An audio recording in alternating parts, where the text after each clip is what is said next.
दोस्तों, एक 30 साल की महिला टीचर अपने पति से तलाक ले लेती है। तलाक लेने के बाद दोस्तों वो अकेले कमरे पर रहने लगती है।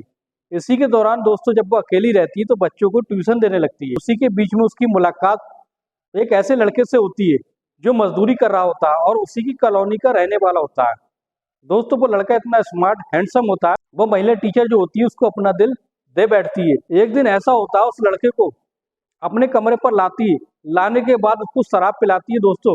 फिर उसके साथ ऐसा घिनौना काम करती है जिसे आप सुनोगे, सुन के हैरान और दंग रह जाओगे। दोस्तों एक ऐसी सच्ची घटना हम आपको बताने जा रहे हैं, वीडियो के आखिर तक बने रहिए। नमस्कार, क्राइम स्टोरी में आपका स्वागत है। मैं अफसार सिद्दीकी। अगर आपने हमारे चैनल को सब्सक्राइब नहीं किया तो सब्सक्राइब जरूर कर लें ताकि हमारा मोटिवेशन बना रहे। दोस्तों ये सच्ची घटना हम आपको बताने जा रहे हैं। ये सच्ची घटना कानपुर के रहने वाली एक महिला जिसका नाम रजनी होता है, सरकारी टीचर होती है। पति जो होता है एक बिजनेसमैन होता है। इसी के दौरान रजनी जो होती है अपने पति से बहुत ही मेल भाव से रहने लगी थी। और रजनी होती है बेहद खूबसूरत और ज्यादा ही समझदार होती है। दोस्तों उसकी अच्छी तनख्वाह होती है। कुछ दिनों तक उनके बीच में बहुत अच्छा चल रहा होता है, लेकिन एक दिन ऐसा होता है उसके पति का नाम रमेश होता है। रमेश का कारोबार एक दिन ठप हो जाता है और इसी के बीच में रमेश घर पर रहने लगता है। रजनी को ये बात खटकने लगती है और रजनी कहने लगती है कि तुम हर समय घर में पड़े रहते हो और क्या तुम्हें घर में रहना अच्छा लगता है, कोई काम धंधा क्यों नहीं कर लेते। दोस्तों फिर क्या होता है, उनको छोटी छोटी बातों पर विवाद होने लगता है। रजनी अपने स्कूल में पढ़ाने के बाद बच्चों को ट्यूशन भी देने लगती है क्योंकि उसे खाली रहना अच्छा नहीं लगता। लेकिन उसके पति को घर में हर समय देखती है तो उसको बड़ा अजीब सा लगने लगता है और अपने पति से वो कहने लगती है कि तुम अकेले घर में रहकर क्या करते हो। तो इसी बात पर रमेश कहने लगता है कि मेरा कारोबार चौपट हो चुका है, इसलिए मैं घर पर बैठा हूँ। अगर तुम चाहती हो मैं दोबारा से कारोबार शुरू करूँ तो तुम मुझे कुछ पैसा दे दो। लेकिन रजनी जो होती है बड़ा चालाक होशियार टाइप की औरत होती है और वो सोचती है कि अगर मैंने इससे पैसा दे दिया जो उसकी मेहनत की कमाई होती है तो वो सोचने लगती है कि रमेश उसको बर्बाद कर देगा और इसलिए उसको मना कर देती है। दोस्तों फिर क्या होता है, धीरे धीरे उनमें इतना ज्यादा विवाद होने लगता है कि बात यहाँ तक पहुंच जाती है कि बात तलाक पर पहुंच जाती है।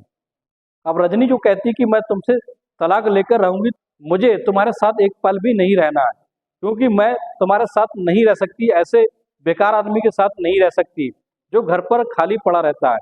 दोस्तों फिर क्या होता है, रमेश भी कह देता है कि हाँ कोई बात नहीं, मैं भी तुमसे तलाक लेना चाहता हूँ। दोस्तों तलाक होने के बाद रजनी जो होती है उसका घर छोड़कर चली जाती है और एक अलग ही कॉलोनी में अपना एक कमरा लेती है और दोस्तों वहीं पर वो अकेली रहने लगती है। तो स्कूल से जब अपने घर पर आती है तो उसे घर पर अकेले बैठना अच्छा नहीं लगता। रजनी की जो पढ़ाई होती है सुबह 8 बजे से 12 बजे तक होती है। 12 बजे के बाद सरकारी स्कूल की जो छुट्टी हो जाती है उसके बाद रजनी पूरे दिन खाली रहती है और रजनी सोचने लगती है कि अपने खालीपन को कैसे दूर किया जाए। इसी के बीच में वो बच्चों को ट्यूशन देने की बात सोचने लगती है। दोस्तों बच्चों से वो कह देती है, फिर उसी के क्लास के ही बच्चे उसके पास ट्यूशन लेने आने लगते हैं। के पास एक से एक अच्छी लड़की और स्मार्ट से स्मार्ट लड़का उसके पास ट्यूशन लेने के लिए आने लगे थे। दोस्तों फिर क्या होता है, रजनी जो होती है अब उसको अकेलापन महसूस होने लगता है। अब वो रजनी जो उसके ट्यूशन में सबसे ज्यादा स्मार्ट लड़का जो आता था उसके साथ वो छेड़खानी करने लगती है, उसको जगह जगह पर टच करने लगती है, लेकिन उस लड़के को अच्छा नहीं लगता है। अब वो लड़का कहता है कि मैडम मुझे ये सब अच्छा नहीं लगता है, तुम मेरे साथ ऐसा मत करो, अगर आप यही करोगी तो मैं ट्यूशन आना बंद कर दूंगा। दोस्तों फिर क्या होता है, वो रजनी अपनी हरकतों से बाज नहीं आती है और उसके साथ ये व्यवहार करती रहती है। इसी के दौरान उसके पास से धीरे धीरे लड़के आना बंद हो जाते हैं और इसी तरीके से रजनी की ट्यूशन जो होती है पूरी तरीके से बंद हो जाती है। अब तो उसको अकेलापन और ज्यादा खाने दौड़ने लगता है। रजनी की कॉलोनी में एक मजदूर लड़का जिसकी उम्र लगभग 25 साल होती है, वो उसकी कॉलोनी में रहने के लिए आता है और सुबह ही अपनी मजदूरी करने के लिए निकल जाता है और शाम के समय पर लौटता है।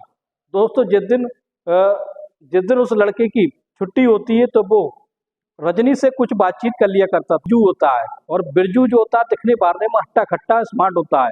अब क्या होता है दोस्तों, धीरे धीरे रजनी की और बिरजू की मुलाकात आगे बढ़ने लगती है, वे एक दूसरे को पसंद करने लगते हैं।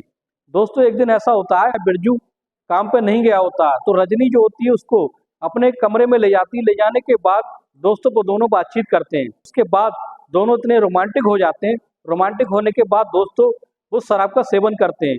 वो रजनी भी उसके साथ शराब का सेवन करती है। दोस्तों रजनी ने पहली बार शराब का सेवन किया था, इसलिए वो इतनी ज़्यादा नशे में होती है और बिरजू के साथ वो फिजिकल रिलेशन में आ जाती है, उसके साथ संबंध बनाती है।